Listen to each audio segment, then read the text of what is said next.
ഇന്നത്തെ ഉച്ചയൂണൊന്ന് കണ്ടു നോക്കാം. ചോറാണ്, ഇന്ന് കഴിക്കാൻ തുടങ്ങിയിട്ടില്ല.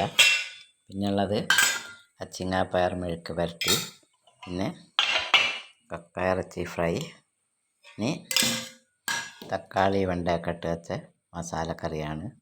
ഇത്രയാണ് ഇന്നത്തെ ഊണിനുള്ളത്. ചോറ്, അച്ചിങ്ങാപ്പയർ മെഴുക്ക് പുരട്ടി, കക്കയിറച്ചി റോസ്റ്റാണ്, ഫ്രൈ അല്ല. ഇത് തക്കാളി വെണ്ട മസാലക്കറി.